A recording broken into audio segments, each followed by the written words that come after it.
Capítulo 3. Por más que la señora Bennet, con la ayuda de sus hijas, preguntase sobre el tema, no conseguía sacarle a su marido ninguna descripción satisfactoria del señor Bingley. Le atacaron de varias maneras, con preguntas clarísimas, suposiciones ingeniosas y con indirectas, pero por muy hábiles que fueran, él las eludía todas, y al final se vieron obligadas a aceptar la información de segunda mano de su vecina Lady Lucas. Su impresión era muy favorable.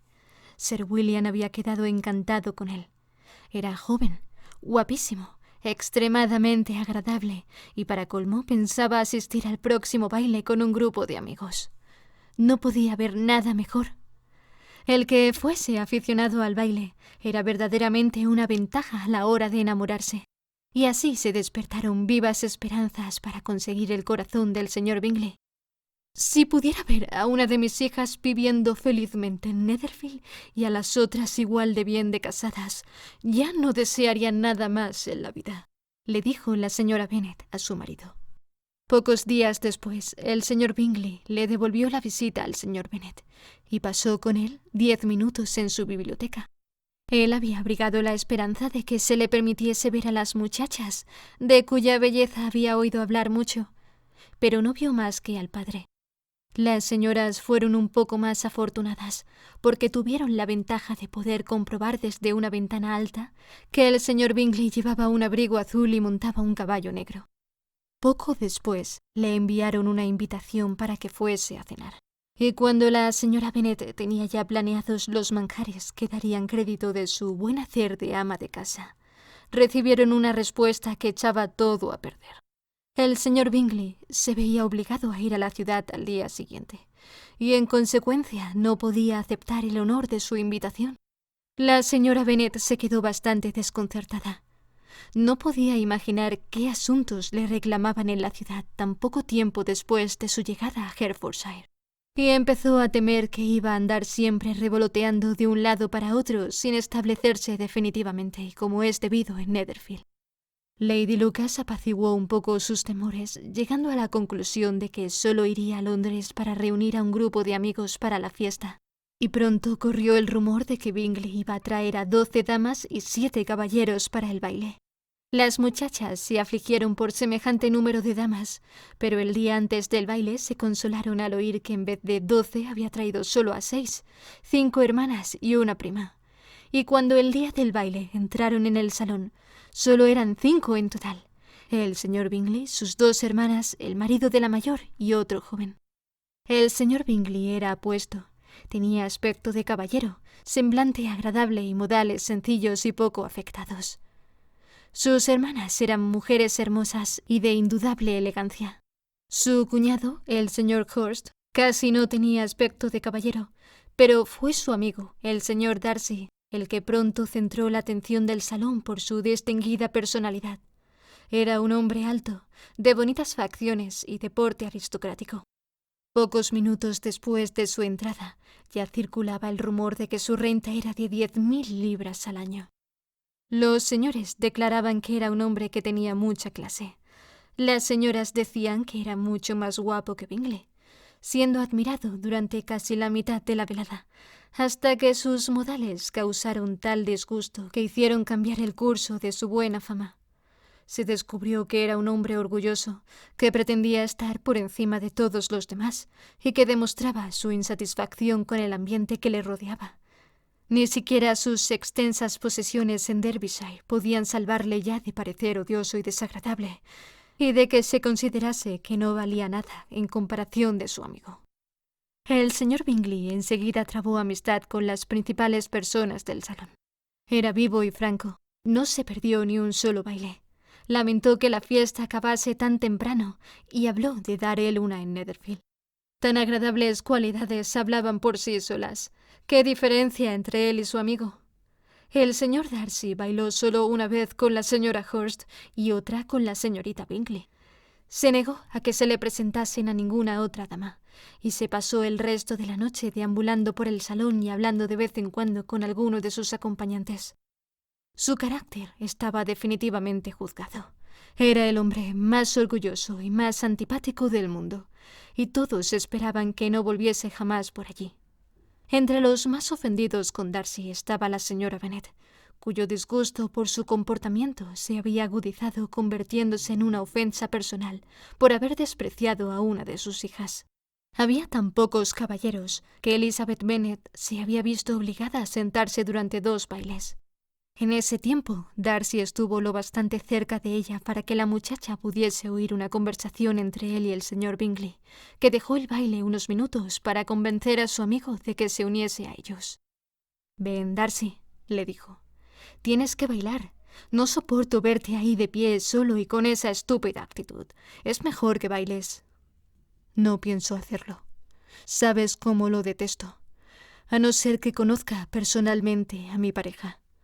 En una fiesta como esta me sería imposible. Tus hermanas están comprometidas, y bailar con cualquier otra mujer de las que hay aquí en este salón sería como un castigo para mí». «No deberías ser tan exigente y quisquilloso», se quejó Bingley.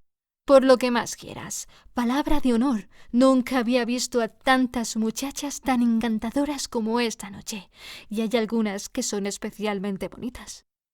«Tú estás bailando con la única chica guapa del salón», dijo el señor Darcy mirando a la mayor de las Bennet.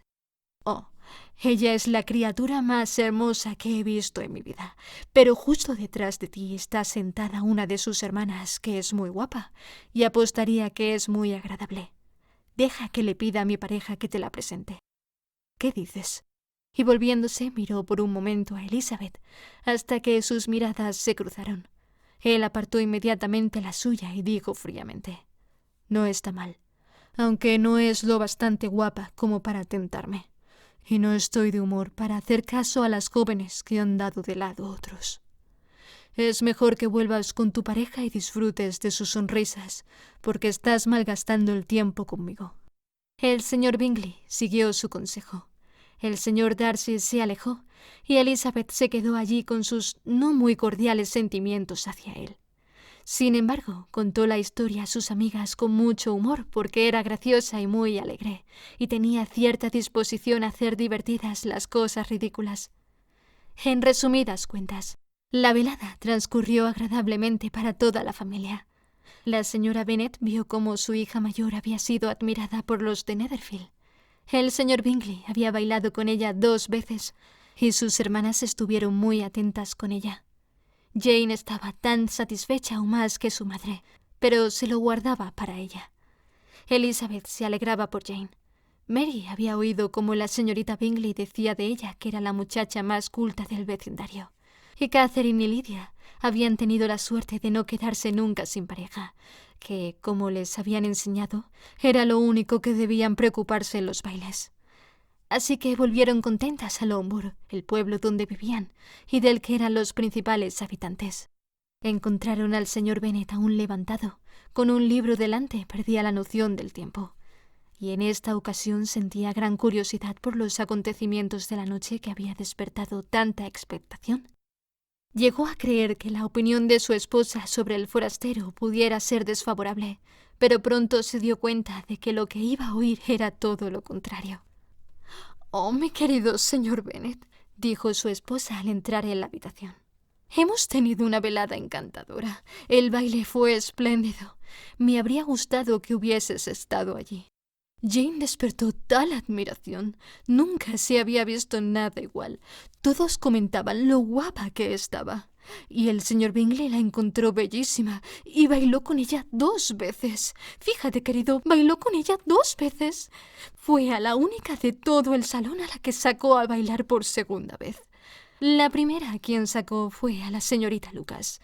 Me contrarió bastante verlo bailar con ella, pero a él no le gustó nada. ¿A quién puede gustarle, no crees? Sin embargo, pareció quedarse prendado de Jane cuando la vio bailar. Así es que preguntó quién era. Se la presentaron y le pidió el siguiente baile. Entonces bailó el 3º con la señorita King, el 4º con María Lucas, el 5º otra vez con Jane, el 6º con Lizzie y el Boulanger. «Si hubieses tenido alguna compasión de mí», gritó el marido impaciente, «no habría gastado tanto. Por el amor de Dios, no me hables más de sus parejas. Ojalá se hubiese torcido un tobillo en el primer baile». Oh, querido mío, me tiene fascinada. Es increíblemente guapo y sus hermanas son encantadoras. Llevaban los vestidos más elegantes que he visto en mi vida. El encaje del de la señora Horst. Aquí fue interrumpida de nuevo. El señor Bennet protestó contra toda descripción de atuendos. Por lo tanto, ella se vio obligada a pasar a otro capítulo del relato, y contó con gran amargura y algo de exageración la escandalosa rudeza del señor Darcy. «Pero puedo asegurarte», añadió, «que Lizzie no pierde gran cosa con no ser su tipo, porque es el hombre más desagradable y horrible que existe, y no merece las simpatías de nadie. Es tan estirado y tan engreído que no hay forma de soportarle. No hacía más que pasearse de un lado a otro como un pavo real. Ni siquiera era lo bastante guapo para que merezca la pena bailar con él. Me habría gustado que hubieses estado allí y que le hubieses dado una buena lección. Le detesto».